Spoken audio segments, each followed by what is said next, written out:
Hola, buenas tardes, Iglesia. Una vez más estamos aquí con nuestro estudio de Efesios.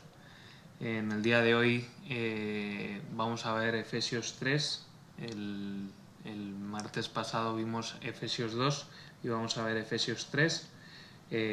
Y espero poderlo hacer como el otro día. Sé que están siendo con un promedio de 1 hora, hora y cuarto, pero es para intentar dar por cada clase un capítulo y que nos quedemos con la idea ahí de ver el capítulo completo. Hoy el capítulo que vamos a ver pues habla de un poquito del ministerio y del propósito del ministerio, y va a ser interesante, ¿vale? Voy a hacer como he hecho las demás clases, leer algunos versículos y luego ir desglosando un poco, y espero que podáis tomar notas y estar ahí con vuestra Biblia y cuaderno, ¿vale?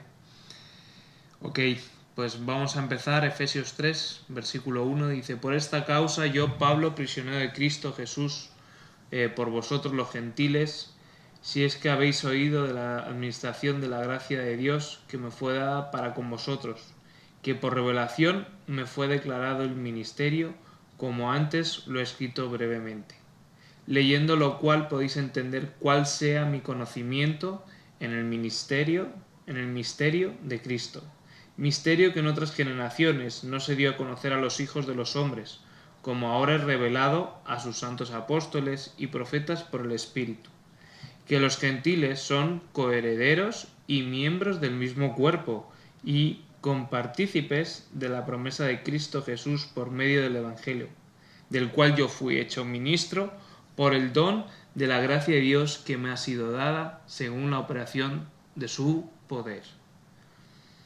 De momento vamos a leer hasta ahí, hasta el versículo 8, y luego leeremos del 8 al 13 y seguramente después del 14 al 21, ¿vale? Pues aquí vemos: por esta causa yo, Pablo, prisionero de Cristo Jesús, por vosotros los gentiles.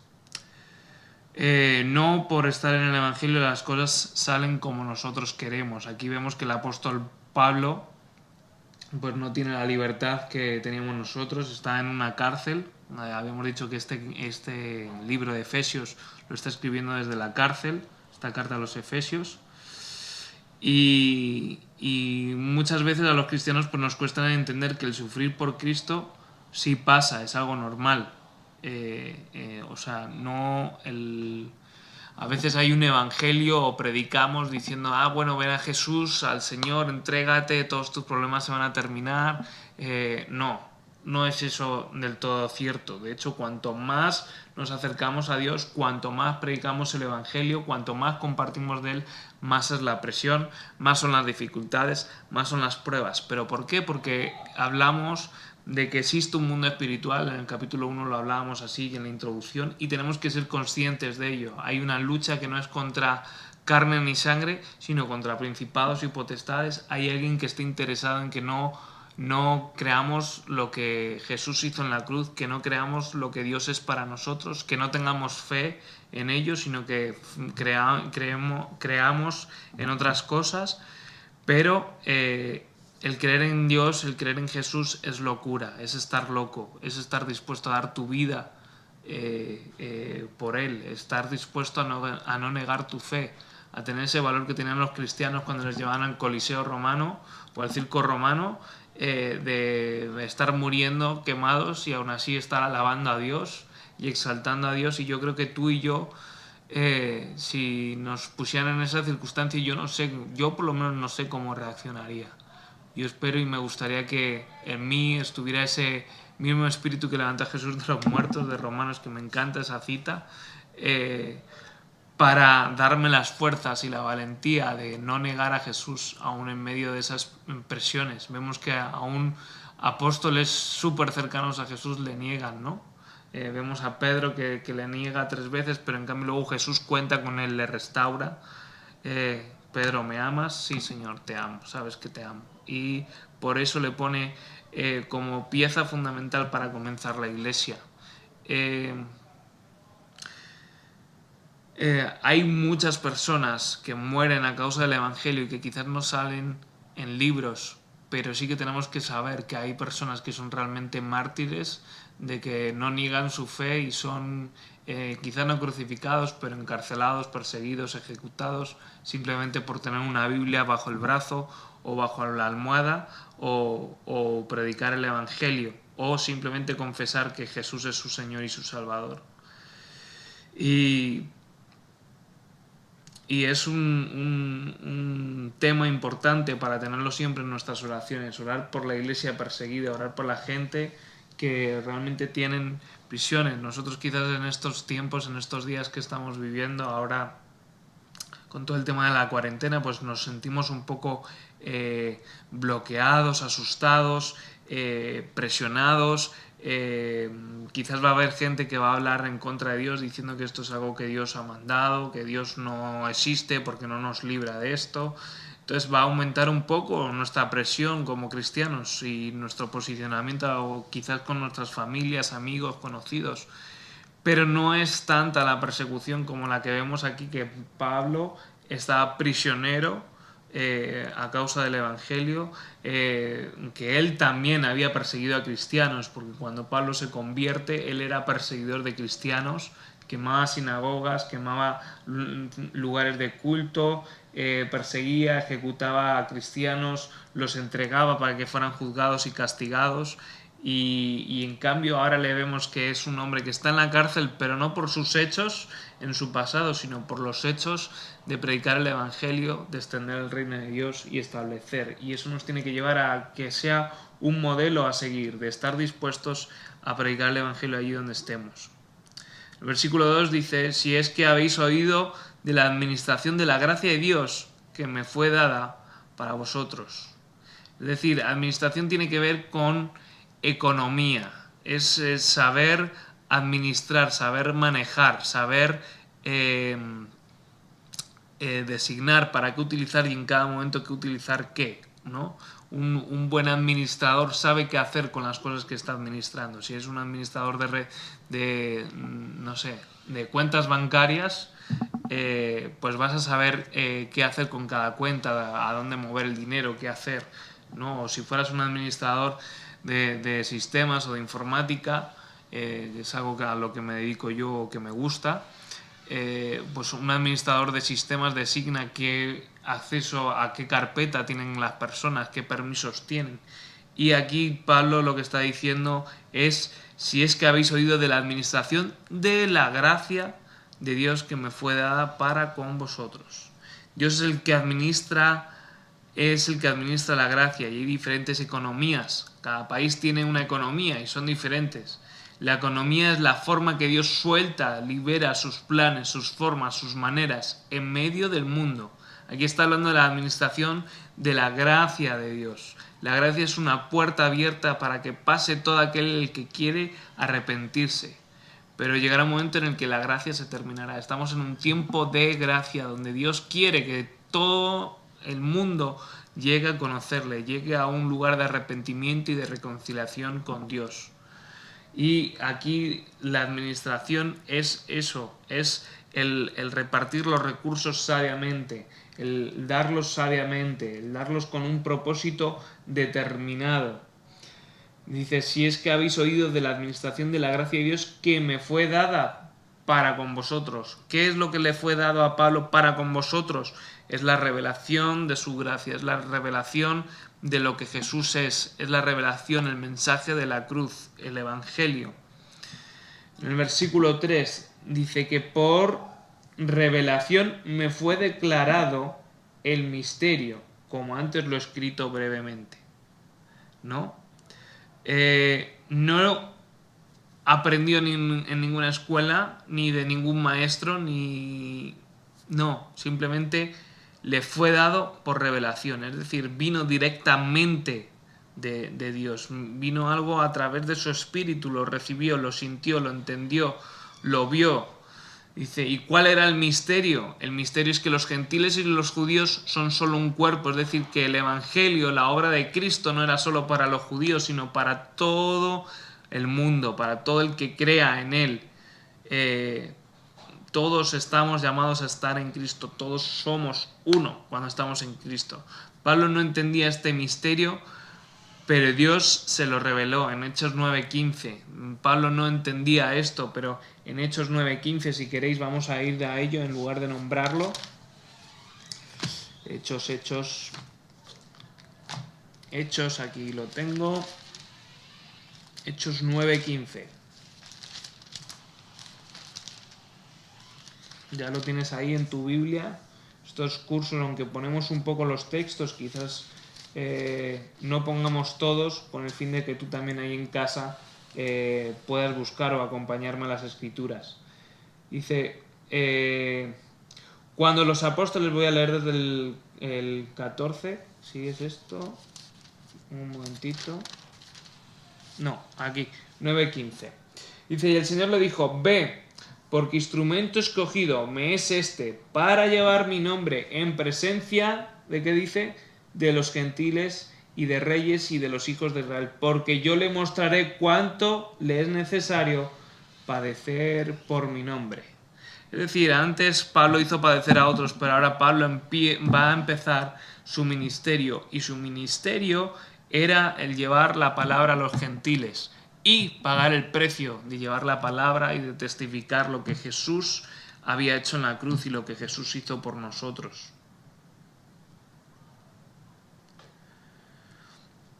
Ok, volvemos a Efesios. Dice, y leyendo la cual podéis entender cuál sea mi conocimiento en el ministerio de Cristo.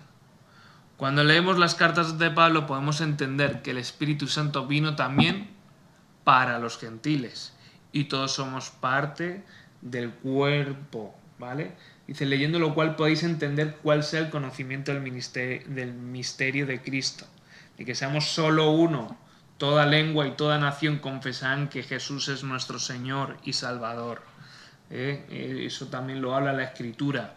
Con lo cual no es solo para los judíos, sino que es para todos, y como consecuencia nosotros, que estamos aquí en España y que pues españoles o argentinos o colombianos o peruanos, del país que seamos, Dios quiere que seamos solo uno, que seamos un solo cuerpo, que juntos le adoremos, que juntos le busquemos. Y sigue diciendo en el 5, misterio que en otras generaciones no se dio a conocer a los hijos de los hombres, como ahora es revelado a sus santos apóstoles y profetas por el Espíritu. Es decir, al leer su palabra, el misterio se revela. Ahora hay oportunidades de que todos vean a Cristo. Y los apóstoles y profetas son aquellos que escribieron la palabra de Dios. Estas son las tres cosas que podemos sacar de este versículo. Al leer su palabra, el misterio se revela. Es decir, el mensaje, quién es Cristo, cómo funciona la iglesia, qué es lo que Dios espera de nosotros, cuál es su propósito en nosotros, nos es revelado por medio de su palabra. Como veíamos en la clase pasada, la fe viene por el oír. ¿El oír qué? La palabra de Dios. Hay que escudriñar la palabra de Dios, hay que entender la palabra de Dios, hay que investigar, y ahí es cuando se nos revela. Y hay una oportunidad de que todos vean a Cristo. Es decir, en estos tiempos que vivimos, desde ahí hasta nuestros días, es un tiempo de gracia donde Dios está permitiendo que todas las culturas, todas las lenguas, todos los pueblos puedan conocer que Jesús es el Señor y el Salvador. Hay un mensaje que hacer. Ese es el llamado de la iglesia. La iglesia no es crear un culto presencial, crear un culto online, crear estudios bíblicos. No, la iglesia se tiene que multiplicar. ¿Cómo nos multiplicamos? Predicando el Evangelio, extendiendo el reino de Dios allí a los más necesitados, extendiendo el reino de Dios a nuestros vecinos, a nuestros compañeros, a nuestros familiares, porque Él quiere que los gentiles, que los que todavía están lejos y no están cerca, sean parte del cuerpo de Cristo, sean parte del llamado, sean parte de no solo el llamado, sino parte de los deleites, de los derechos, de las cosas para disfrutar que Dios tiene para sus hijos, para los que le buscan.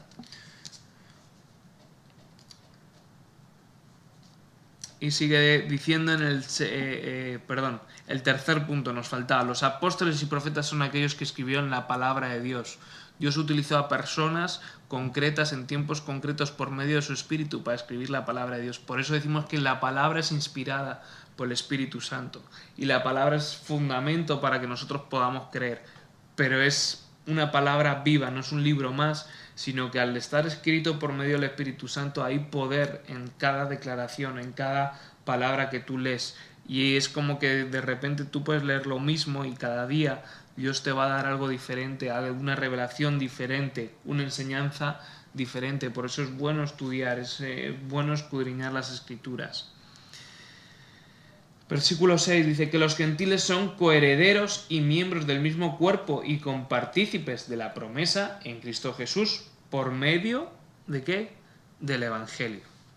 Este es el misterio. Los gentiles son coherederos y copartícipes. Son palabras compuestas para hacernos ver la importancia de estas. Pablo utiliza para expresarse como intenta hacer como palabras más complejas como para exaltar lo que significa eso, ¿no? Dice coherederos y copartícipes. Son palabras compuestas para hacernos ver la importancia de estas, para ver que realmente son cosas importantes, porque no es cualquier cosa ser copartícipe y ser coherederos, es decir, juntos, tiene que ver juntos. Necesitamos estar en Cristo y nos habla de estar de una forma constante, de ser partícipes de las mismas promesas de su pueblo.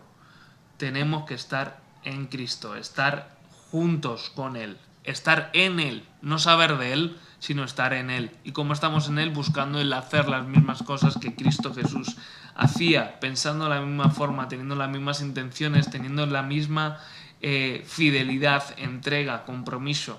Cuando llega Cristo, tenemos el derecho de recibir toda la herencia que vemos en estos 3 primeros capítulos. Tenemos que entender de que Cristo nos habilita a recibir toda la herencia que el Padre, que el Dios Padre nos ha preparado. Y esta herencia no es solo para los judíos, sino para todo el que cree.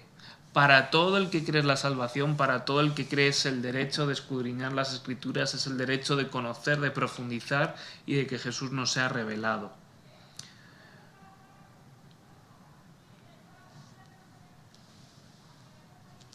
Versículo 7, del cual yo fui hecho ministro por el don de la gracia de Dios que me ha sido dado según la operación de su poder.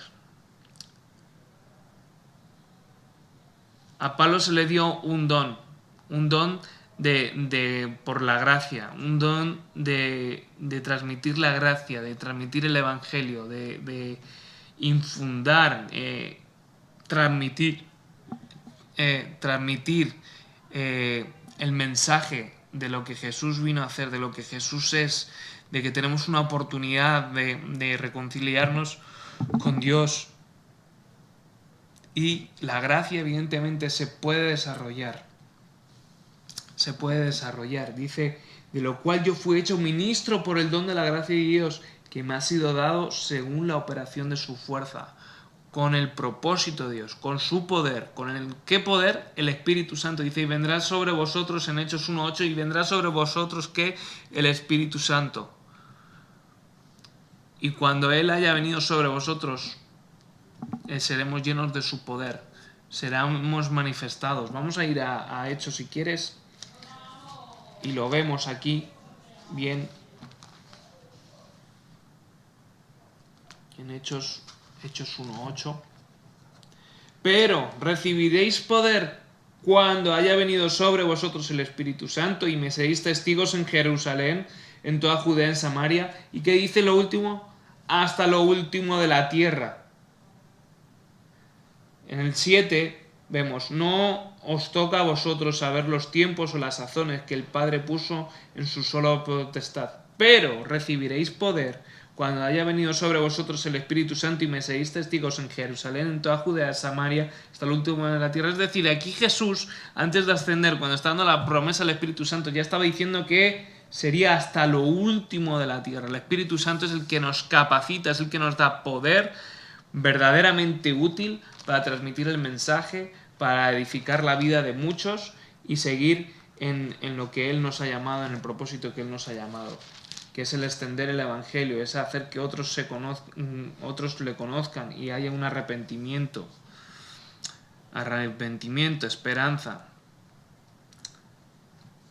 Sigue diciendo en el 8, dice, a mí que soy, voy a leer del 8 al 13, a mí que soy menos que el más pequeño de todos los santos, me fue dada esta gracia de anunciar entre gentiles el Evangelio de inescrutables riquezas de Cristo. Inescrutables riquezas de Cristo. Y de aclarar todos cuál sea la dispensación del misterio escondido desde los siglos en Dios que creó todas las cosas, para que la multiforme sabiduría de Dios sea ahora dada a conocer por medio de la Iglesia a los principados y potestades, repito, por medio de la Iglesia a los principados y potestades en los lugares celestiales. ¿Conforme a qué? El propósito eterno que hizo en Cristo Jesús nuestro Señor, en quien tenemos seguridad y acceso con confianza por medio de ¿qué? De la fe, que ya lo vimos en el capítulo anterior, en Él, por lo cual pido que no desmayéis a causa de mis tribulaciones por vosotros, las cuales son vuestra gloria. Ok, aquí hasta el 14. Vemos en el 8 que lo he resaltado, las inescrutables riquezas, es decir, son demasiadas, son muchísimas, son abundantes, son incontables. Dice, a mí que soy menos que el más pequeño de todos los santos, como poniéndose como por debajo de todos, me fue dada esta gracia de anunciar entre los gentiles el Evangelio de las inescrutables riquezas de Cristo. ¿El Evangelio qué es? Es el mensaje de salvación, pero a la vez todo lo que viene cuando tú recibes a Jesús. No solo cuando recibes a Cristo y crees en Cristo, sino todo lo que viene detrás. Esas son las riquezas inescrutables, que somos santos, que somos amados, que somos perdonados, que somos bendecidos, que somos empoderados por el Espíritu Santo, que somos llamados a ser testigos de Él hasta lo último de la tierra, que somos hechura suya, que somos poema suyo, que somos creados con un propósito eterno de bendición, de multiplicación. Podría seguir así, pero a eso se refiere a todas las riquezas que esconden dentro de Cristo. Las riquezas inescrutables, es decir, son increíbles, profundas, son sobreabundantes. Y en el 9 dice, y de declarar a todos cuál sea la dispensación del misterio escondido desde los siglos en Dios, que creó todas las cosas, para que la multiforme sabiduría de Dios sea ahora dada a conocer por medio de la Iglesia a los principados y potestades en los lugares celestiales. Cuando dice multiforme nos está hablando de la realidad espiritual, de que cuando nosotros entendemos quiénes somos, al primero que se le proclama en el Espíritu es a los principados y potestades. Es decir, cuando tú eres injertado en la familia de Cristo, tú te arrepientes, eres empoderado por el Espíritu Santo, los primeros en ser testigos de eso son todos los principados y potestades, porque estamos llamados a ser de bendición, a ser de luz, a ser portadores de su gloria. Y ahí es cuando las potestades entonces dicen, uy, hay que ir a por este. Es una persona peligrosa porque tiene el poder del Espíritu Santo, porque cree en Jesús, porque cree en la obra de salvación. A este es al que vamos a torturar, a perseguir, a luchar contra él, a poner piedras de tropiezo para que su fe no crezca, para que su pensamiento, su espíritu sea reducido, sea aprisionado, sea encogido, y eso es lo que hace realmente el mundo espiritual. Hay una lucha, que hay alguien que está interesado en que tú y yo no crezcamos y no descubramos las riquezas que hay en Cristo Jesús. Y por eso dice así este trozo, este pasaje, dice de aclarar a todos cuál sea la dispensación del misterio escondido desde el siglo en Dios, que creó todas las cosas, para que la multiforme sabiduría, es decir, el conocimiento de Dios, sea ahora dada a conocer todo lo que es Dios, todo lo que Él es.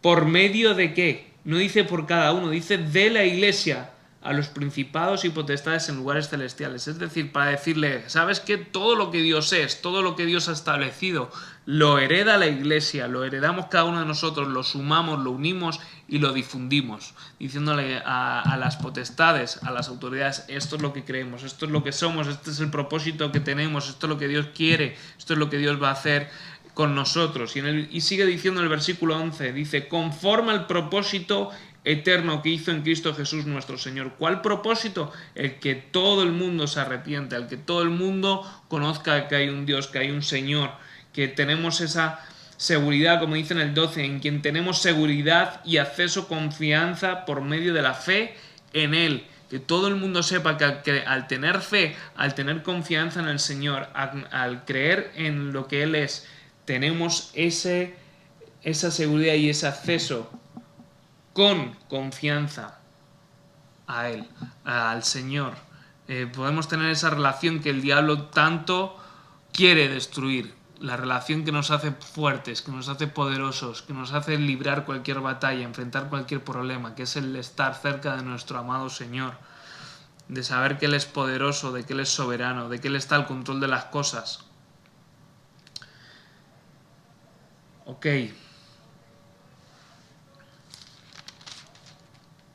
Versículo 14 dice, por estas cosas, por esta causa doblo mis rodillas, posición de oración, posición de reconocer a Dios por encima, ante el Padre nuestro Señor Jesucristo, de quien toma nombre toda familia en los cielos y en la tierra, para que os dé conforme a las riquezas de su gloria, al ser fortalecidos con poder en el hombre interior por su espíritu. Ok, hasta ahí, hasta el 16.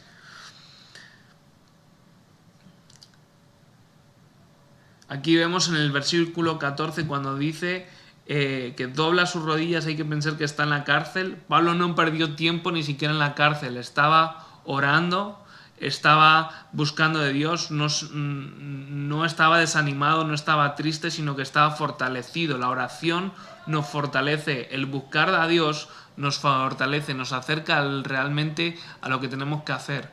Quizás en este tiempo no puedes salir de tu casa, estás como en un encarcelamiento como Pablo, pero sí que puedes doblar tus rodillas, interceder por la iglesia, interceder por tus hermanos en otros sitios. Pues no sirve de nada decir, sí, estoy orando por ti, pero luego no estás orando por él, sino tener una actitud activa de oración, una actitud de buscar a Dios, una actitud de arrodillarnos, de postrarnos delante de él. Y esto nos habla también de un sentido de urgencia, de una posición de oración urgente por los gentiles, ¿no? Porque está como diciendo, estoy arrodillado, estoy intercediendo por vosotros. Dice, por esta causa doblo mis rodillas ante el Padre de nuestro Señor Jesucristo, de quien toma nombre toda familia de los cielos y en la tierra. Otro aspecto interesante es que Pablo constantemente está exaltando el nombre de Dios, exaltando a Jesucristo, y si os fijáis pone como términos y palabras para exaltarlo todavía más, para hacerlo como mucho más importante, porque Dios es importante, porque nuestro Señor es importante y se lo merece. La oración hay que entender que es un generador de poder, un generador de lo que no vemos. Cosas pasan detrás de las personas cuando estamos orando. Cosas pasan detrás de las personas que están orando, de la iglesia que está orando. Pensamos que a veces hay, otra oración más hay, si esto al final no va a ir a ningún lado. No, estás declarando, estás confesando, y es que la oración sin fe no tiene sentido. Tú eres el primero que tienes que creer que la oración tiene poder para destruir, para construir, para abrir, para cerrar, para todas esas cosas que a veces pensamos que la oración no hace, y sí hace. La oración del justo puede mucho.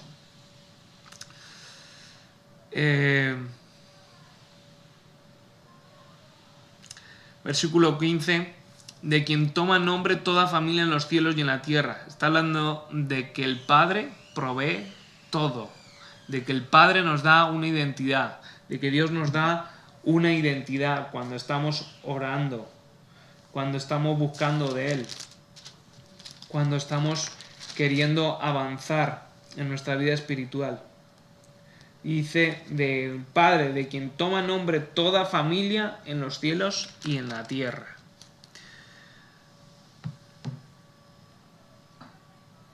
Y aquí voy a leer un poquito más. Voy a continuar el 17 porque vamos a analizar un par de puntitos de aquí, de estos versículos. Y ya como veis, hoy estamos yendo un poquito más rápido porque también los versículos son un poquito más cortos y quizás ya el propio versículo ya dice muchas cosas que nos es bastante información. Dice: para que habite Cristo por la fe en vuestros corazones, a fin de que arraigados y cimentados en amor, seáis plenamente capaces de comprender con todos los santos cuál sea la anchura, la longitud, la profundidad y la altura, y de conocer el amor de Cristo, que excede todo conocimiento, para que seáis llenos en toda plenitud, y aquel que es poderoso para hacer todas las cosas mucho más abundante de lo que predicamos, de lo que pedimos o entendemos, según el poder que actúa en nosotros. ¿Qué poder? El Espíritu Santo. A Él sea la gloria en la Iglesia de Cristo Jesús por todas las edades, por los siglos de los siglos. Amén. Amén. Y aquí, a partir del versículo 15, vamos a ver 10 cosas que hemos leído. Lo primero es que dice fortalecidos. Tenemos que ser fortalecidos con poder, no solo con la voluntad o fuerza, sino con poder, con el poder del Espíritu Santo, fortalecidos en su poder, su presencia. Si el enemigo nos vence por dentro, nos va a vencer por fuera. Y tenemos que ser fortalecidos en lo espiritual, ser fortalecidos en nuestra comunión, en nuestra intensidad de oración.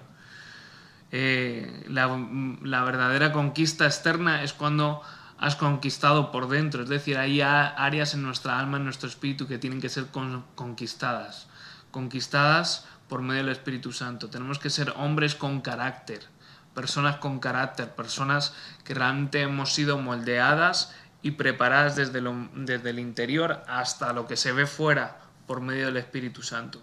El deseo de Dios es que seamos fortalecidos en poder, que seamos empoderados.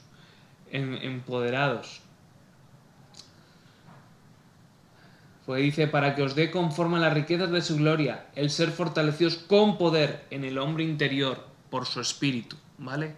En el hombre interior, en las cosas más internas, fortalecidos, porque lo más interno o lo más profundo o los conocimientos, los pensamientos está dentro, no está afuera, no es algo que se ve, es lo que está dentro. Y nuestra fe tiene que estar arraigada, tiene que estar cimentada, que lo vamos a ver, tiene que estar firme, todo nuestro interior fortalecido. Eso te tiene que llevar a pensar en fortaleza. Tu hombre interior tiene que ser una fortaleza impenetrable, perdón, no me sale la palabra. Bueno, que no pueda traspasar el enemigo, que ningún dardo del enemigo pueda llegar, sino que rebote, como esos castillos de la Edad Media hechos ahí de piedra, esas fortalezas que sean inaccesibles para el enemigo. Amén. 2. Que habite Cristo por la fe en nuestros corazones. Dice: para que habite Cristo por la fe en vuestros corazones, a fin de que, arraigados y cimentados en amor. El corazón es el centro de la voluntad del hombre, de cada uno de nosotros, donde los pensamientos del ser humano son depositados. Y el Señor Jesucristo está reinando en el aspecto más íntimo de tu persona. Es decir, Jesús es el Rey, es el que está, si le has entregado tu vida, le has entregado tu corazón, Él está en lo más profundo. Él tiene que tener acceso a todo, Él tiene que estar en nuestros corazones, y por eso dice que habite Cristo por la fe en nuestros corazones, porque es lo más profundo. El hombre, de hecho, en lo humano, el hombre sin corazón no está vivo, no puede hacer nada, no funciona nada, por mucho que tengas cerebro, por mucho que tengas piernas, músculos, si no hay circulación de la sangre, no puede haber. Y por eso Jesús está en el corazón, para infundir su sangre por tus venas, que su sangre vaya por tus venas, por cada parte de tu cuerpo, controlando cada parte de tu cuerpo, con el fin de que seamos la persona, el instrumento idóneo para su obra y para su gloria. Y dice arraigados en amor y cimentados en amor. Cuando estás fundamentado en amor de Cristo, nadie te puede mover, porque lo que te mueve es el amor. Es lo mismo que la movió a Cristo a morir en la cruz, te mueve a ti. Entonces no va a haber nada ni nadie que te saque de lo que tú estás, porque estás fundamentado en el amor. ¿En el amor a quién? En el amor a Cristo. Y lo haces todo por amor a quién? A Cristo. Por amor a Él. Por eso cuando estás en el amor se te hace más fácil el responder a su llamado, el responder a sus normas, a sus leyes, a sus designios, a buscar el ser buena persona, el buscar el ser más como Cristo. Es todo por amor, porque lo amas, es que decides hacer las cosas. Ok, estamos viendo estos dos puntos, arraigados en amor y cimentados en amor. Cuando estamos cimentado y fundamentado en amor de Cristo, nadie te puede mover. Decíamos que cuando estamos en Él es todo por amor y es lo que nos lleva. Vamos a ir ahora a Romanos 8:34. Del 34 al 39. Dice: ¿quién es el que condenará? Cristo es el que murió, más aún el que también resucitó, el que además está a la diestra de Dios y el que también intercede por nosotros. ¿Quién nos separará del amor de Cristo? ¿Tribulación, o angustia, o persecución, o hambre, o desnudez, o peligro, o espada? Como está escrito: por causa de ti somos muertos todo el tiempo. Somos contados como ovejas de matadero. Antes de todas estas cosas somos más que vencedores por medio de aquel que nos amó. Por lo cual estoy seguro de que ni la muerte, ni la vida, ni los ángeles, ni principados, ni potestades, ni lo presente, ni lo porvenir, ni lo alto, ni lo profundo, ni ninguna otra cosa creada nos podrá separar del amor de Dios que es en Cristo Jesús, nuestro Salvador, nuestro Señor. Entonces la cuestión es: ¿quién nos separará de Cristo? Nadie nos puede separar de Cristo. Si la persona si tú y yo o otra persona no está cimentada y arraigada en Cristo, en el amor no podrá soportar estas cosas. Los cristianos soportan las tribulaciones porque saben que hay un amor especial hacia Cristo, que nunca vamos a pagar el precio suficiente que pagó Cristo por nosotros. Por eso aquí está diciendo: por lo cual estoy seguro que ni la muerte, ni la vida, ni ángeles, ni principados, ni potestades, ni lo presente, ni lo porvenir, ni lo que estás viviendo ahora, ni lo que has vivido, ni lo que vivirás, ni lo alto, ni lo profundo, ni ninguna otra cosa creada nos podrá separar del amor de Dios. Porque realmente si lo amas, lo amas. Esto es como el matrimonio: cuando amas a una persona, la amas, pese a que a veces te pueda fallar, de que a veces no estés bien con esa persona, no estés en paz, pero aún así el amor que hay sigue estando, el amor ahí. Sigues amando a la persona, sigues buscando el amarla, el aprender a amarla, a cuidarla, a bendecirla con tus palabras, con tus actos. Y esto es lo mismo que hacemos cuando amamos a Cristo. Buscamos el amarlo, buscamos el amar a los demás como Él nos amó a nosotros, y nos lleva a estar dispuestos a pasar por esas tribulaciones. Por eso aquí está diciendo, dice en el 18: seáis plenamente capaces de comprender con todos los santos cuál sea la anchura, la longitud, la profundidad y la altura, que es lo mismo que vemos aquí en Romanos. Dice que ni lo alto, ni lo profundo, ni ninguna otra cosa creada nos podrá separar del amor de Dios. Y seguimos leyendo: seáis plenamente capaces de comprender que todos los santos cuál sea la anchura, la longitud y la profundidad y la altura, y de conocer el amor de Cristo, que excede, que supera, que va más allá todo conocimiento, para que seáis llenos de toda plenitud de Dios. Este es otro punto. Nos habíamos quedado en 4 puntos. Cimentados en amor era el cuarto. El 5 es plenamente capaces. Tenemos que ser plenamente capaces, completamente, totalmente capaces de comprender con todo el amor en todos sus aspectos y dimensiones, en todo lo que conlleva el amor a Cristo y lo que a Él le llevó a amarnos. Su amor nos sobrepasa su misericordia, nos sobrepasa todo lo que Él es, porque Él nunca Tú y yo nunca vamos a amar, ni bendecir, ni querer, ni honrar suficiente comparado a lo que Él hizo por nosotros. Y el amor de Cristo es el punto 6. El amor de Cristo excede todo conocimiento. El amor de Cristo va por encima de comprender toda teología, de comprender la Biblia, de comprender... Si no hay amor, no hay lo demás. Esto es como lo que nombraba antes de los dones espirituales en Corintios. Si no hay amor, ¿de qué sirve que hables en lengua? Si no hay amor, ¿de qué sirve que profetices? Si no hay amor, ¿de qué sirve que interpretes, que Dios te hable? Si no hay amor. Si no lo haces por amor, no sirve de nada.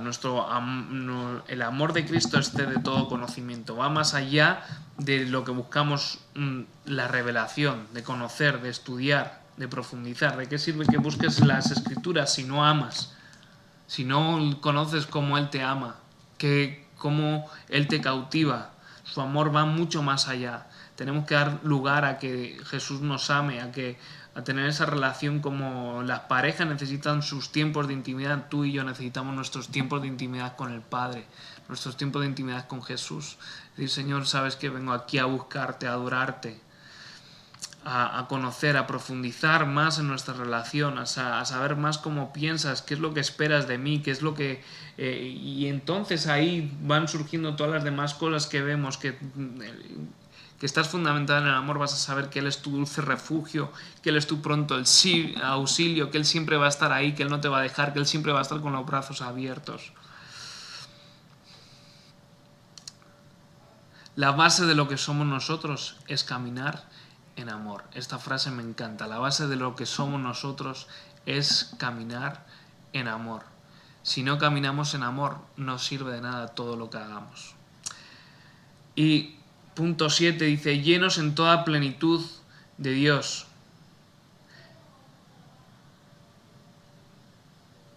Vamos a ir, acompáñame a Juan 1:16, creo que es.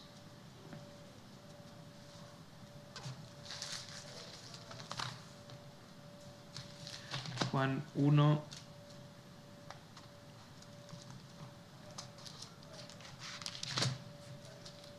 Juan 1:16. Ya estamos terminando, no nos queda poquito, así que aprovecha este tiempo. Dice, porque de su plenitud tomamos todos y gracia sobre gracia. O sea que, más claro, agua, llenos de toda plenitud de Dios. Dice, porque de su plenitud tomamos todos y gracia sobre gracia.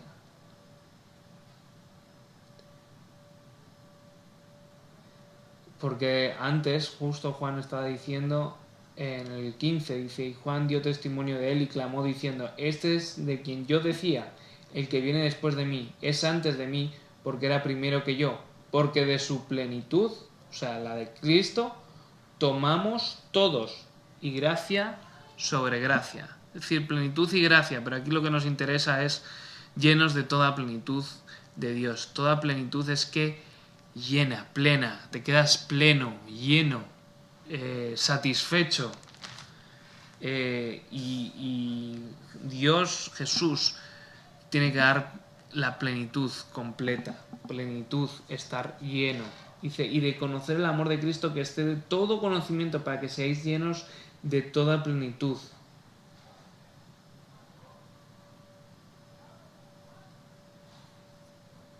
Y aquel, en el versículo 20 seguimos, y ya con esto ya terminamos, y aquel que es poderoso para hacer todas las cosas mucho más abundantemente de lo que pedimos o entendemos, según el poder que actúa en nosotros, a Él sea la gloria en la Iglesia de Cristo Jesús por todas las edades, por los siglos de los siglos.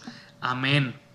La palabra nos insta a orar en el Espíritu, orar en el entendimiento, y esto supera todo. Son todas las áreas cubiertas. Tenemos que orar en el Espíritu y orar en el entendimiento. Porque dice, y aquel que es poderoso para hacer todas las cosas mucho más abundante de lo que pedimos o entendemos. Pedimos oración, entendemos comprensión de la palabra, comprensión, revelación, según el poder que actúa en nosotros, el Espíritu Santo. Es decir, tienes que orar, tienes que entender la palabra, tienes que tener revelación por medio del Espíritu Santo. En el camino Dios hace mucho más abundante de lo que queremos. Él hace más abundante las cosas. Él es poderoso, Él es soberano, Él es dueño de todo. Él dice que no nos tenemos que preocupar qué es de lo que tenemos que comer, qué es lo que tenemos que buscar, vestir. Él dice que busquemos primeramente el reino de Dios y su justicia, y todas las demás cosas nos serán dadas por añadidura. Y aquí dice, según el poder que actúa en nosotros. Según el poder que actúa en nosotros. ¿Qué poder actúa en nosotros? Es el Espíritu Santo. El Espíritu Santo expande todo lo que tú recibas, multiplica todo lo que tú recibas, hace prosperar todo lo que tú recibas, y encima te da la sabiduría, el discernimiento, el entendimiento para saber cómo usar cada una de las cosas que Dios te provee y te da. Y es verdad que a veces Él quizás no nos da lo que queremos o lo que esperamos, pero la Biblia dice que si Él no nos da es porque no sabemos pedir o porque pedimos mal. Pero tenemos que pedir que sobreabunde el conocimiento de Él, que sobreabunde la revelación de Cristo, que sobreabunde la gracia, la misericordia, que seamos, que esto que estábamos viendo, estos puntos, que te los vuelvo a decir, fortalecidos por medio de Él, que habite Cristo por la fe en nuestros corazones, que estemos arraigados en el amor, cimentados en el amor, que seamos plenamente capaces. 6. El amor de Cristo que esté de todo conocimiento. 7. Llenos de toda plenitud de Dios. Todas estas cosas, que sea el Espíritu Santo el que nos capacite, el que nos prepare, el que nos fortalezca, el que nos llene, el que nos haga estar fundamentados en el amor. Ese es mi deseo. Es con lo que me quedaría de este capítulo, de que todas estas cosas las tenemos que tener cada creyente. Son riquezas, son tesoros que Dios nos está dando. Nos está instando en este pasaje a la unidad, a la riqueza, a la victoria que tenemos en Cristo. ¿Cómo utilizamos nuestras riquezas? ¿Cómo utilizamos estas cosas que dice que nos ha dado, que es para nosotros? Por el poder que actúa en nosotros, es para nosotros. Tenemos que aprender a entender estos pasajes, porque es más de lo que en sí está diciendo. Está diciendo que estas cosas, aquí de hecho en la Biblia dice apreciación del misterio, es decir, está diciendo lo que es realmente importante, lo que es lo que recibimos por herencia al estar juntamente con Jesús. Y está diciendo que todas estas cosas es las que Dios tiene para nosotros, aún hay más. Por eso cuando dábamos la introducción de Efesios decíamos que nos revela las riquezas ocultas del reino de Dios, las cosas beneficiosas del reino de Dios. Y Él está diciendo que estas cosas no son solo para los pastores o los entendidos, sino al contrario, es para todos los que crean en Jesús y sean llenos por el poder del Espíritu Santo. Así que vamos a terminar orando. Señor, gracias por este capítulo 3, gracias por tu Espíritu Santo, gracias por cada enseñanza que hemos visto en esta tarde. Te pedimos que tú nos sigas fortaleciendo, que nos hagas capaces, que nos hagas, como estábamos viendo ahora, Señor, llenos de toda plenitud, plenamente capaces, arraigados en el amor, cimentados en el amor, que nada, ninguna cosa nos desvíe de lo que tú tienes, de tu propósito, nada nos saque del centro que es Cristo, del fundamento que es Cristo, de que nuestra vida tiene un sentido, tiene una esperanza, de que estamos creados con el propósito de relacionarnos contigo y que es por medio de Jesús que tenemos acceso al Padre, que tenemos acceso a relacionarnos contigo, Señor, en completa santidad, en completa transparencia. Bendigo ahí donde están, Señor, a mis hermanos, Señor, a los que están escuchando, viendo este video. Señor, que tú les bendigas, que tu Espíritu Santo los llene, los fortalezca, traigas mayor revelación de tus Escrituras, mayor revelación de tu Espíritu Santo, y que salgamos fortalecidos, Señor, de este tiempo, Señor, donde tú nos estás metiendo en un tiempo de desierto, donde nuestra fe está siendo probada, como veíamos también, para que la fe crezca, Señor, para que nuestra fe en ti sea multiplicada, para que nuestra revelación de ti crezca en el nombre de Jesús. Te bendigo tu vida, bendigo ahí donde estás, que Dios te bendiga, Gracias por acompañarme en este estudio de Efesios y esperamos que puedas acompañarnos el próximo martes. Que Dios te bendiga y saludos de parte de la Iglesia Manantiales.